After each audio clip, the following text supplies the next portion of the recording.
este mensaje puede ser un mensaje de alerta, ¿verdad? Para que cuidemos nuestro corazón, para que cuidemos nuestra vida. Este mensaje o esta porción que leímos trata básicamente de que nos amemos los unos a los otros.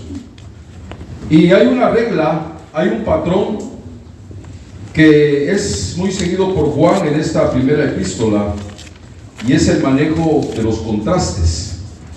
Porque fíjense que si ustedes leen esta primera carta de Juan, el apóstol Juan habla de la luz y habla de las tinieblas, habla de la verdad y habla del error, habla de la muerte y habla de la vida, habla de Dios, habla del diablo, pero también habla del amor y habla del odio. Y aquí hay dos emociones que son totalmente opuestas, el amor y el odio. Y Juan describe esto para que nosotros podamos entender cuáles son estas dos poderosas influencias. Fíjense que en el mundo no hay nada más poderoso que el amor.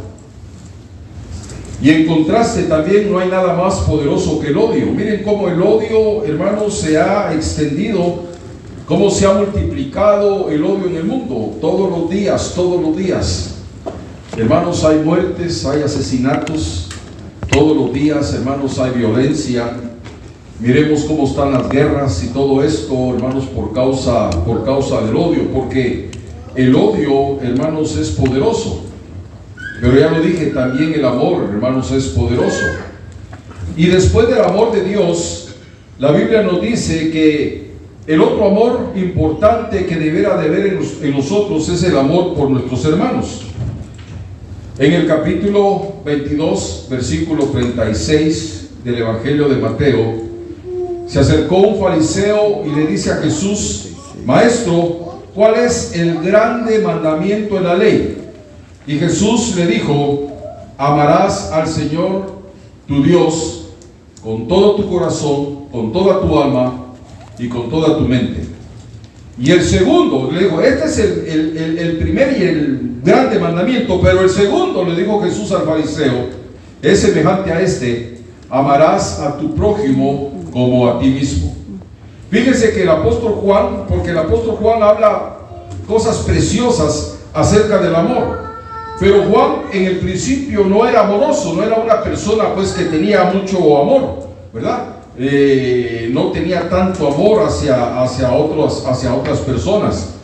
El carácter de Juan, del discípulo Juan, era tal vez un poco fuerte, al igual que su hermano. Tenía un hermano que se llamaba Jacob, y dice la Biblia que, y esto me imagino que por causa del carácter que ellos tenían, que eran un carácter un poco salido, dice que les pusieron como apodo los hijos del trueno. Ese fue el apodo que les pusieron, los hijos del trueno. Eso está ahí en el capítulo 9, creo que es de Lucas, los hijos del trueno, así les pusieron, porque tenían un carácter bastante volado, bastante difícil. En una ocasión Jesús le dijo a sus discípulos que fueran a la ciudad de Samaria y que fueran a preparar un lugar ahí, porque él iba a llegar ahí a descansar. Fueron los discípulos, pero cuando los samaritanos vieron que eran judíos los que estaban llegando, dicen que los echaron y no los recibieron. Ya hemos dicho en otras ocasiones que los judíos y los samaritanos no se llevaban, eran enemigos. Y cuando los samaritanos vieron que ciertos judíos entraron, discípulos de Jesús, entraron a la ciudad, dice que los corrieron, los echaron.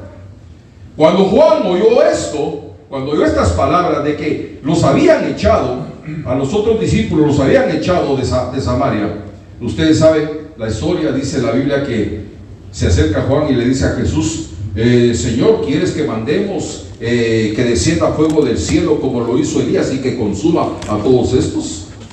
Juan no era una persona amorosa, estaba pidiendo la destrucción de la ciudad de Samaria. Y si Jesús le hubiera dicho: sí, está bien, se pone a clamar a que cayera fuego del cielo, y no le importaba que se hicieran chicharrón los habitantes de Samaria. O sea, era un hombre que cuando andaba con Jesús no tenía el amor que tenía o que tuvo después cuando ya escribió esta carta, ¿no? Entonces, cuando Juan escribe esta primera carta, Me imagino que él tenía en su mente y tal vez se recordó, hermanos, su propio testimonio cuando pidió la destrucción de Samaria. Y me imagino que cuando él escribe esta carta llena de amor, me imagino que él ha de haber pensado, pero ¿qué onda la mía, verdad? ¿Por qué pedí la destrucción de Samaria? ¿En qué estaba yo pensando? ¿Qué manera tan mala de actuar la mía, ¿no? Pidiendo que cayera fuego sobre la ciudad de Samaria. Pero ya cuando ese es un apóstol ya completo, un apóstol ya en todo el sentido de la palabra, él nos da una carta, hermanos, del amor tan preciosa, ¿no? Y pues el carácter de él llegó a cambiar. Y él nos dice en esta tarde que nos amemos los unos a los otros. Porque fíjense que el odio mata, hermanos, al amor. El odio mata al amor. Miren lo que dice el versículo 12. Por favor, abran sus Biblias. Y voy a ir citando unos versículos de esta porción que leímos.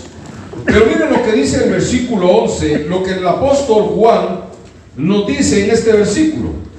Versículo 12. No como Caín, que era del maligno y mató a su hermano. Oiga este versículo. No como Caín, que era del maligno y mató, no dice a un extraño, mató a su hermano. Y aquí, hermanos, en este texto se nos muestran las consecuencias directas del pecado en la humanidad.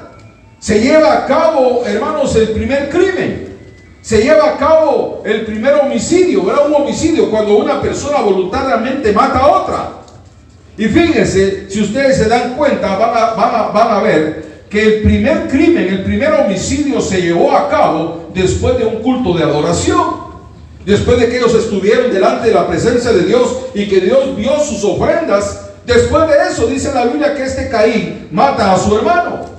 Y se dio, hermanos, entre hermanos de pura sangre, hijos de los mismos padres, no de cualquier padre, sino que de los padres de los cuales venimos todos nosotros.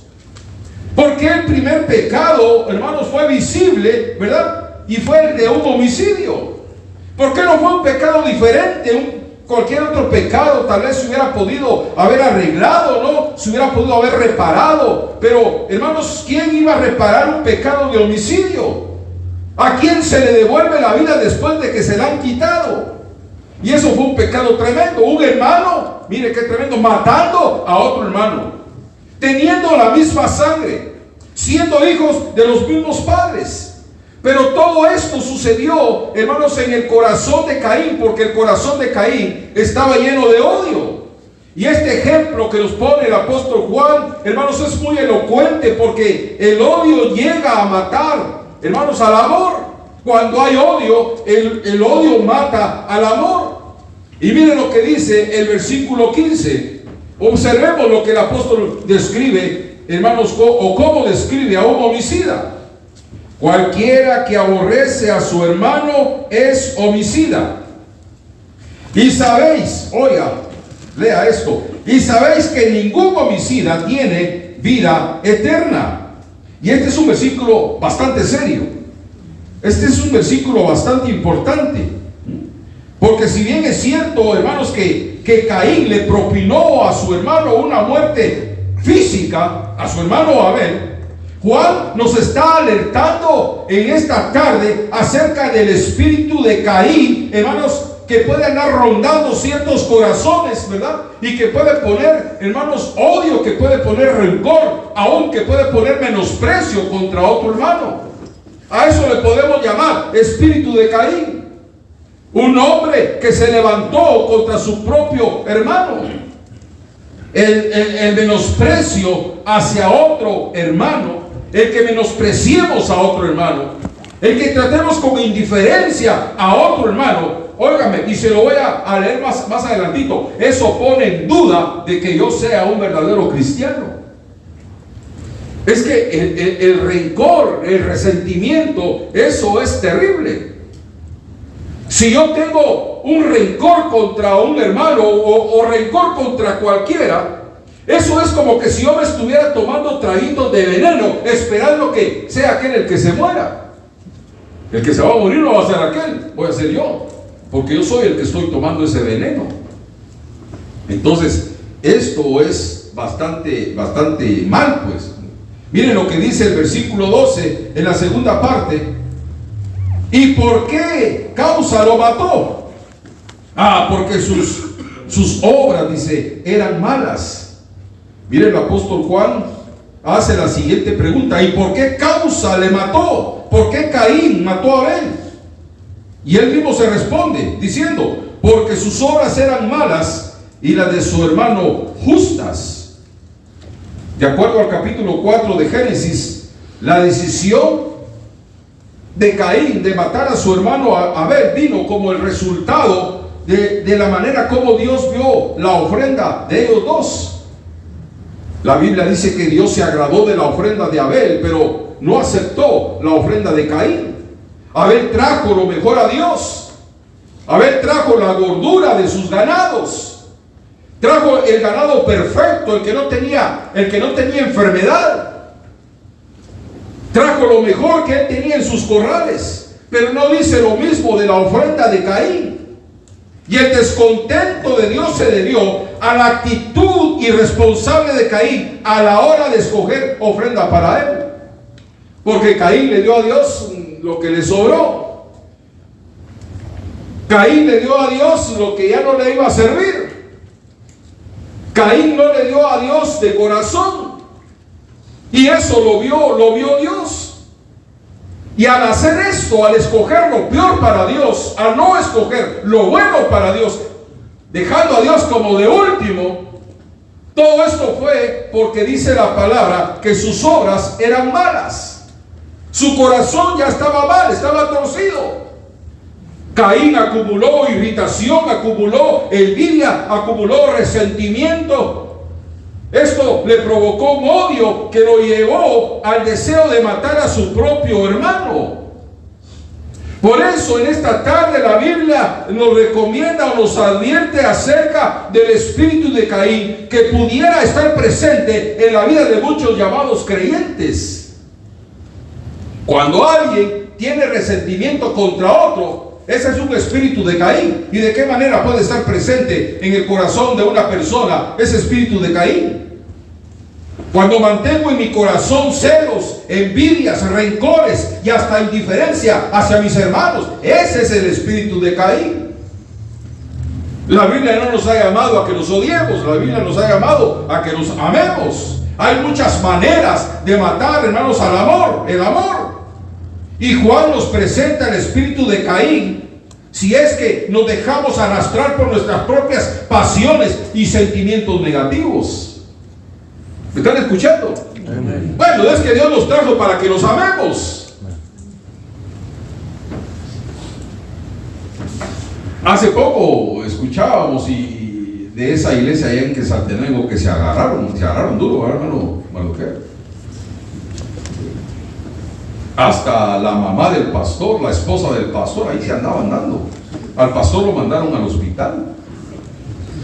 Y el mismo pastor, cuando iba en la ambulancia, dijo que les iba a meter una demanda a los miembros que lo golpearon. ¿Será que había amor ahí? Mi papá contaba que cuando él asistía a una iglesia ahí en Guatemala, era una iglesia presbiteriana, un domingo que él no llegó, dice que hubo una gran pelea en la iglesia y se agarraron a manadas dentro de la iglesia. Al siguiente culto que mi papá llegó, le dijo el pastor: ¿cómo te extrañé y cómo te necesité el domingo? Le dijo: extrañé esa zurda que tenés. Porque mi papá era así con el pastor. Pero el mismo pastor diciendo que lo había extrañado porque mi papá tenía buena zurda. ¿Se puede imaginar eso en una iglesia? Dios no nos ha llamado a eso. Porque es que hay iglesias que se dividen, hay un grupito que se une y se va. Esos que se van amargados, en contra o con resentimientos en contra del pastor, y van a abrir otra iglesita por allá. ¿Y qué es lo que pasa? Esa iglesia no va a prosperar. ¿Por qué? Porque ya lleva un espíritu de división, ya lleva un espíritu de Caín, con un resentimiento contra el pastor o contra la iglesia que dejaron.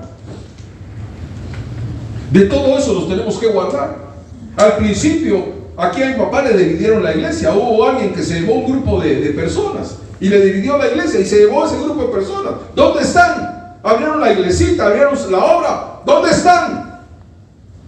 Se hicieron humo, no prosperaron. ¿Por qué? Porque son espíritus. Y eso de las divisiones, esa es una obra satánica. Es un trabajo satánico. Una iglesia que sale de otra para dividir y que dividen, que se llevan un grupo, eso no prospera. Llevan ese espíritu de división que más adelante nos van a dividir a ellos también. Entonces, hermanos, la Biblia nos dice que nos amemos los unos a los otros. Y les digo esto, y se lo muestro ahorita, hermanos. El que nos amemos los unos a los otros, eso confirma de que yo soy una persona salva. Miren lo que dice el versículo 14. Estamos en 1 Juan capítulo 3, versículo 14. Nosotros sabemos que hemos pasado de muerte a vida. ¿Cómo lo vamos a saber? En que amamos a los hermanos. El que no ama a su hermano está en muerte. Dios sabe que no lo estoy diciendo por nadie o que sea o no. Este es un mensaje de alerta, de que debemos de cuidarnos si en el futuro llegara a pasar esto.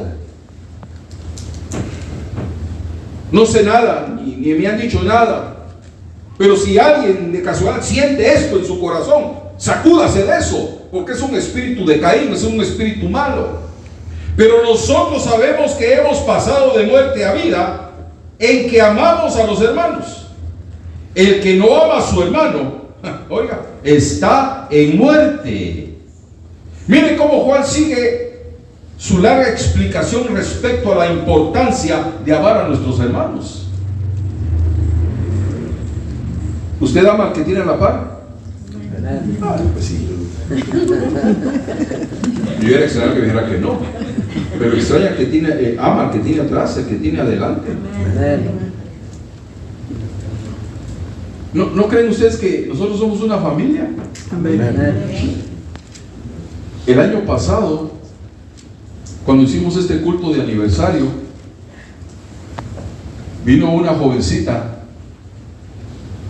y a la hermana que la trajo le dijo: lo que me gustó de la iglesia es que todos se tratan como que si fueran familia. Y sí, es que somos una familia. Aleluya. Somos una familia. ¿Cuántos años hemos convivido juntos? ¿Cuántas cosas no hemos pasado juntos? ¿Cuántas veces no hemos llorado juntos? Y ¿cuántas veces no nos hemos reído juntos también? ¿Cuántas veces nos hemos sentido tal vez derrotados? Pero ¿cuántas veces Dios nos ha dado la victoria? No estoy hablando de una manera personal, sino a nivel de iglesia.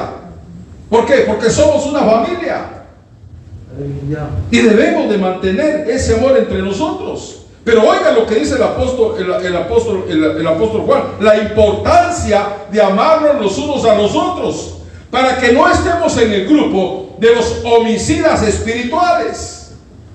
Aquí dice Juan que el que ama a sus hermanos, oiga, ha pasado de muerte a vida.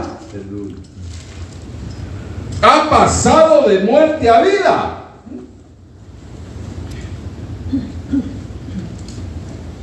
Eso quiere decir que cuando uno ama a su hermano y cuando uno siente amor por sus hermanos, eso tiene una relación íntima con la salvación.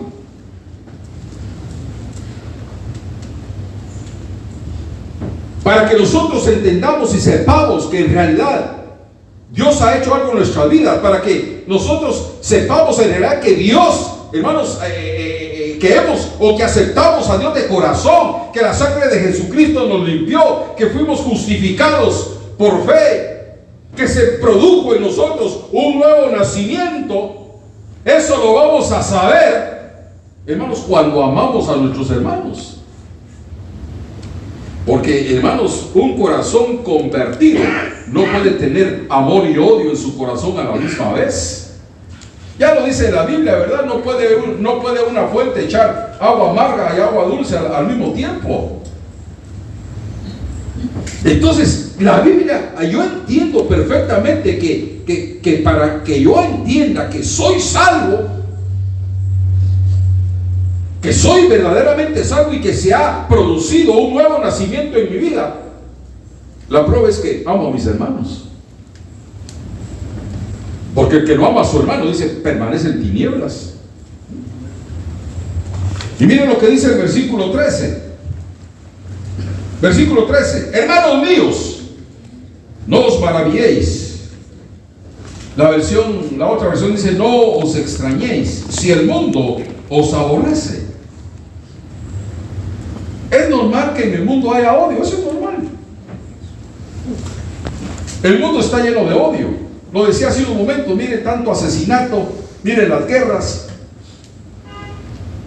Hay pleitos, hay contiendas. Y eso es normal en el mundo. Y que el mundo nos odia a nosotros, dice el apóstol, que no nos maravillemos de eso, que no nos extrañemos. Es normal que el mundo nos odie a nosotros, cristianos. ¿Por qué? Porque nosotros vamos en contra de la corriente del mundo. Dice el apóstol Pedro que a ellos les parece extraño que nosotros no corramos juntamente con ellos. Entonces, como nuestra vida es distinta, el mundo nos aborrece. Eso lo entendemos. Entiendo que hay odio en el mundo, pero que un hermano odie a su hermano, eso sí es cosa de maravillarse. Eso sí es cosa de extrañarse. Eso sí sería una falta grave, que yo tenga rencor contra mi hermano. Y si esto hago de aborrecer a mi hermano, entonces yo no he pasado de muerte a vida, estoy en muerte todavía. Por eso la Biblia nos dice que tenemos que amar a nuestros hermanos como a nosotros mismos. Miren el versículo 14, la segunda parte. Miren lo que dice el apóstol: el que no ama a su hermano permanece en muerte, dice. El que no ama a su hermano permanece o sea, no tiene vida, no hay una vida nueva. La doctrina de la salvación, hermanos, se da cuando la persona pasa de muerte a vida. Cuando la persona es salva, limpiada, justificada, pasa de muerte a vida. Pero si la persona, hermanos, si la persona pertenece al maligno, permanece en muerte. ¿Por qué razón? Porque no ama. No sé si me están entendiendo en esta.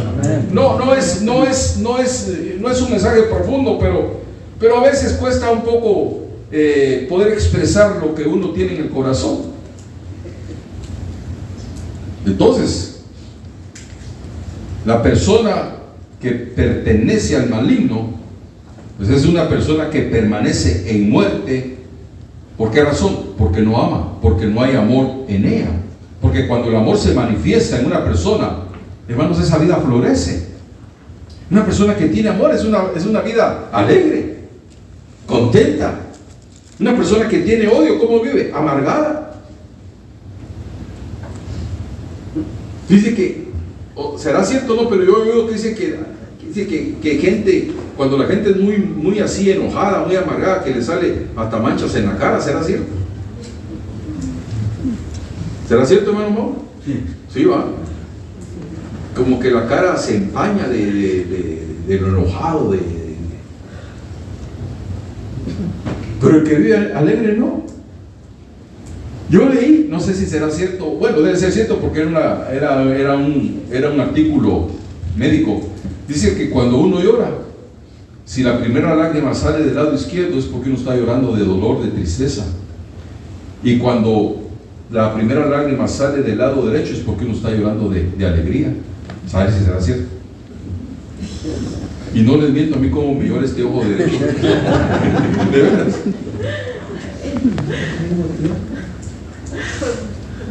Porque yo, al igual que ustedes, digo, yo vivo contento. Yo vivo contento. ¿De qué me voy a amargar? No tengo de qué amargar.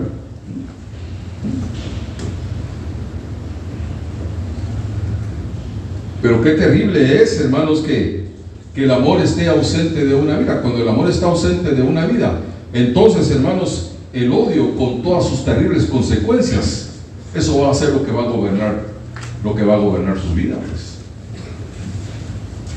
Qué terrible, ¿verdad? Que una persona tenga esos resentimientos en su corazón contra otra persona. Qué feo, ¿verdad? Vuelvo a repetir, no sé nada, no tengo, pero lo digo como una advertencia. Qué feo que aquí mismo, dentro de la iglesia, una persona no le hable a otra. Qué feo eso. Qué feo que haya ese resentimiento. En la iglesia no puede existir eso. Ahora miren lo que dice el versículo 16. Versículo 16. Aquí vemos que Jesús es nuestro modelo de amor. No hay mejor modelo en cuanto al amor que Jesucristo. Versículo 16. En esto hemos conocido el amor, porque Él puso su vida por nosotros. También nosotros debemos poner nuestras vidas por los hermanos. Este versículo sí está un poco fuerte, un poco serio. Que nosotros pongamos nuestra vida por los hermanos, dice. El capítulo 13, versículo 15 del Evangelio de Juan, Jesús dijo: ejemplo os he dado, para que como yo os he hecho, vosotros también hagáis. Ejemplo os he dado. Por eso no hay mayor, hermanos, ejemplo respecto al mandato de amarnos unos a otros como el amor de Cristo. El amor que Cristo expresó para nosotros. Una cosa es amar de labios, otra cosa es amar con actos. Porque decir a alguien te quiero, te amo, eso es fácil, pero mostrarlo, eso es lo bueno. Fíjate que yo me pongo a pensar, ¿qué hubiera sido de nosotros si el amor de Jesús hubiera sido solamente un sentimiento? Que el amor de Jesús se hubiera quedado solamente en eso, en un sentimiento. Ay, pobrecitos, se van a ir al infierno. Pobrecitos, están perdidos. No, pero el amor de Jesús no fue solo un sentimiento, le puso acción también. Le puso acción. La muerte de Jesús no fue una muerte pasiva como los animalitos que sacrificaban en el Antiguo Testamento. Porque los animalitos llegaban, ¿verdad? El ofrecedor llegaba con su ofrenda, con su animalito, a presentarse al sacerdote. El sacerdote examinaba el animal, si estaba perfecto, no había manchas, no había enfermedad en el animal. Entonces se lo ofrecían a Dios, lo degollaban y ya estuvo.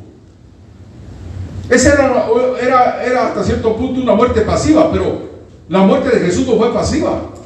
Porque a los animalitos no los torturaban. Antes de sacrificarlos no les pegaban, no los golpeaban. A Jesús sí. A Jesús sí lo golpearon, a Jesús lo torturaron, lo escupieron. Dice la Biblia que le pusieron una corona de espinas. Pero por decisión propia, Él dio su vida por nosotros. ¿Por qué razón dio su vida por nosotros? Porque nos amó. Y ese amor es el que tenemos que manifestar a nuestros hermanos. La Biblia habla tanto acerca del amor. Por ejemplo, capítulo 15 y versículo 13 del Evangelio de Juan. Dice Jesús que nadie tiene mayor amor que este, que el que ponga su vida por otro. No hay mayor amor que este, que uno ponga su vida por sus amigos. ¿Quién de ustedes moriría por otro?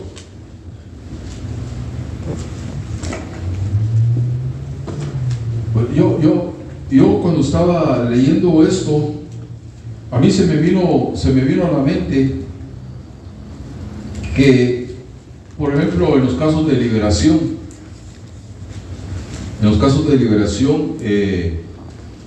cuando un hermano ora por otro, cuando una hermana ora por otra hermana, esa hermana que está orando, yo creo que esa hermana está poniendo su vida por la vida del otro.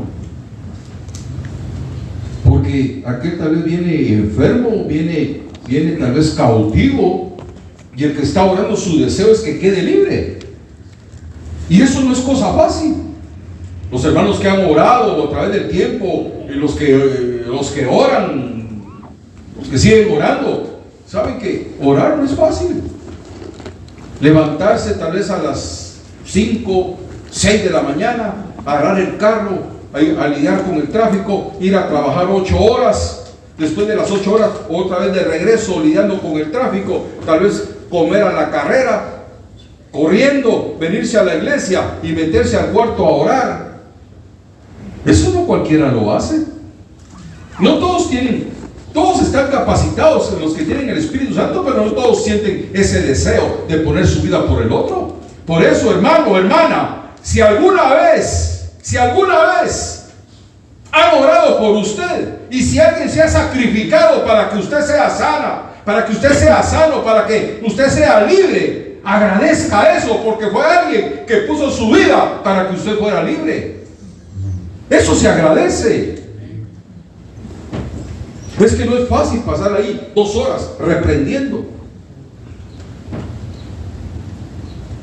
Y dice Jesús, no hay mayor amor que este, que uno que ponga su vida por sus amigos. Jesús dio su vida por nosotros. Pero de acuerdo a lo que Juan nos dice aquí, se puede llegar a aborrecer a los hermanos por quienes Él murió. Y fíjense que este versículo que leímos, que leímos últimamente, este amor significa pues la disposición de hacer cualquier cosa por los demás. Este versículo nos dice que el amar es estar dispuesto a renunciar a nosotros mismos para que otros puedan vivir. Mire hasta dónde llega la demanda de amor de parte de Dios, que nosotros dejemos de vivir para que otros puedan vivir. Ahora, lo hacemos nosotros. Estamos muy lejos de lo que es el amor. Porque, hermanos, por lo general vivimos pensando en nosotros mismos y no en los demás. Voy a ir terminando en esta tarde. Recordemos que el odio mata el amor. Recordemos que amarnos unos a otros comprueba si en realidad ha habido un cambio, un nuevo nacimiento en mi vida. Recordemos que Jesucristo es la suprema, o es la máxima expresión de ejemplo para nosotros en cuanto, hermanos, al amor. Y ese es un amor que debemos de demostrar. Voy a terminar con esto. Yo leí, a mí me gusta leer. Pero no me gusta leer tonterías, pues. Leí una anécdota,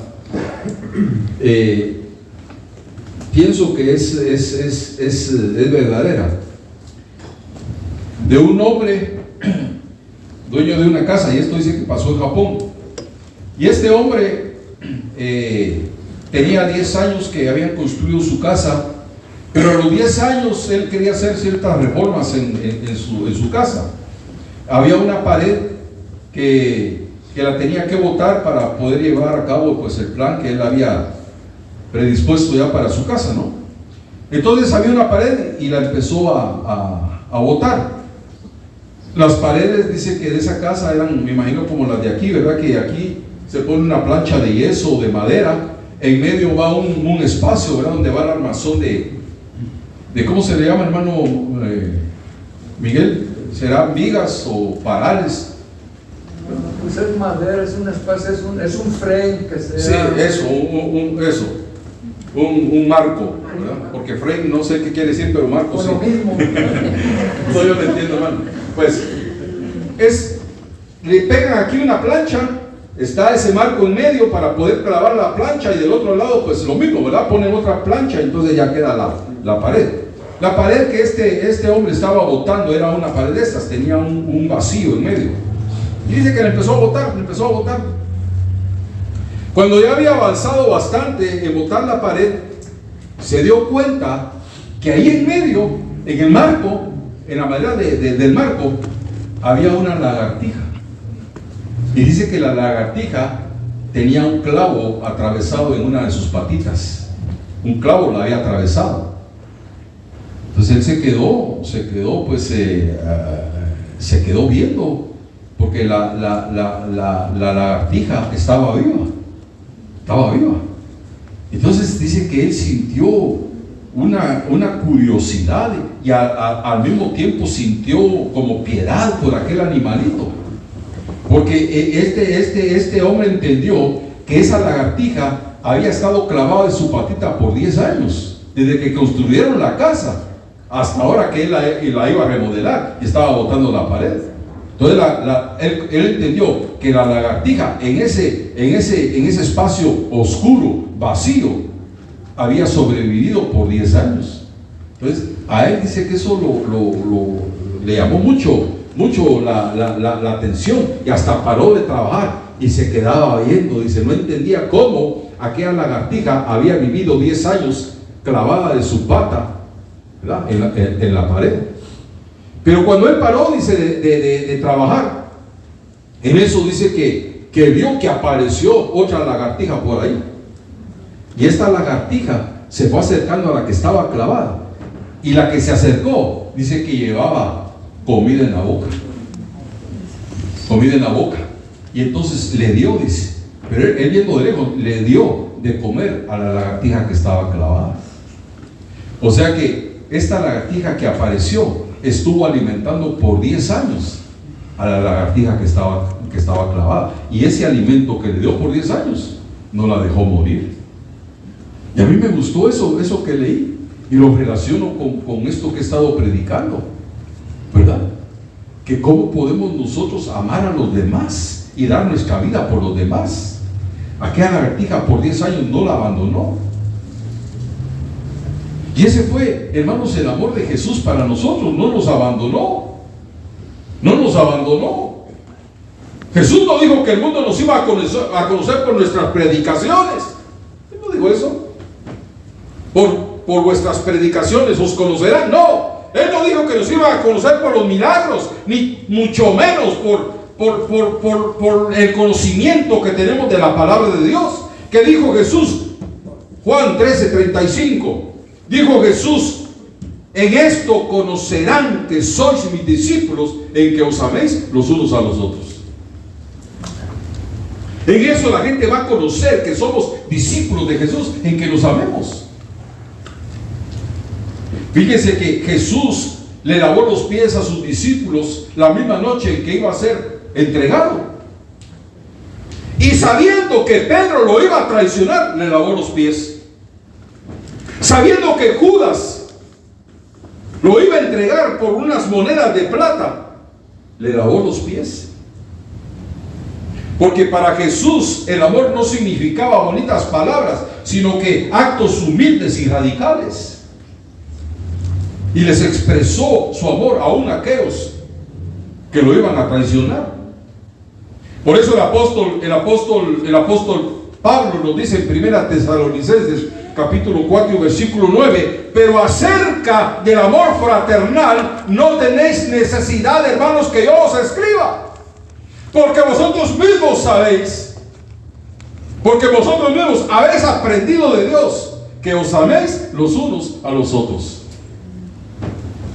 Como quien dice, ya no hay necesidad de predicar esto. Todos nosotros hemos aprendido de Dios que nos tenemos que amar los unos a los otros. ¿Cuántos mandamientos dejó Dios en la Biblia? ¿Cuántos mandamientos hay en la Biblia? No, ni eso sabe. ¿Cuántos mandamientos hay en la Biblia? ¿Ah? Estaban escritos 10 y dijo un nuevo mandamiento. 11 mandamientos. Jesús dio un nuevo mandamiento. Juan 13:34. Un nuevo mandamiento os doy, que os améis los unos a los otros como yo os he amado. La persona que está atrás de usted, la persona que está delante de usted, la persona que está a su lado, es su familia, es su hermano. Por ellos también murió Jesús. Mire, es que no hay cosa más preciosa que estar uno tranquilo, ¿verdad? Con todos. ¿Usted nunca le ha pasado que se baja, o no que se baje, pero que termina el culto, va por el pasillo, de repente ahí viene aquel, se da la vuelta, ya se mete por aquí, se va? ¿Por qué? Porque no se quiere topar con él o con ella. Me voy a quedar aquí sentado hasta que fulano se vaya, hasta que fulana se vaya. Y si por aquello de las malas casualidades se llegaran a topar, un saludo bien frío. Dios a mí no me llamó a eso.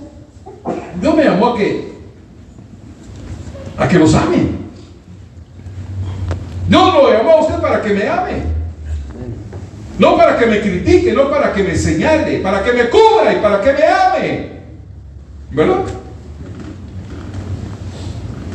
Porque si hay cosas negativas en mi corazón y si hay resentimientos, lo vuelvo a repetir, dudo que alguien sea cristiano, aunque tenga años de estar en la iglesia. Porque el mandamiento de Dios es que nos amemos los unos a los otros. Por eso vuelvo a repetir lo que dije hace unos cultos atrás, lo que dijo el apóstol Pablo: si hay algún refrigerio entre vosotros, si hay algún refrigerio entre vosotros.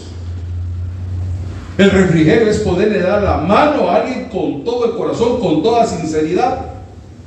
Refrigerio es dar un abrazo y recibir un abrazo con toda sinceridad, sabiendo que el que me está dando un abrazo me ama, y al quien yo le estoy dando el abrazo, que sepa, que sienta que yo lo amo también. Es que mire, hermano, el que nos abracemos pero de corazón, eso es un refrigerio. Yo a veces he abrazado y me dicen: necesitaba ese abrazo, necesitaba ese abrazo. Y un abrazo con todo respeto, un abrazo con todo el amor de Dios. Entonces, un nuevo mandamiento os doy: que os améis los unos a los otros. Que Dios bendiga este mensaje y que este mensaje pueda ser guardado en nuestros corazones. Se ponen de pie, por favor, y denle un fuerte abrazo a su hermano, pero no tanto al que tiene la paz, sino al que está lejitos. Búsquelo, abrácelo, bendígalo en el nombre de Jesús.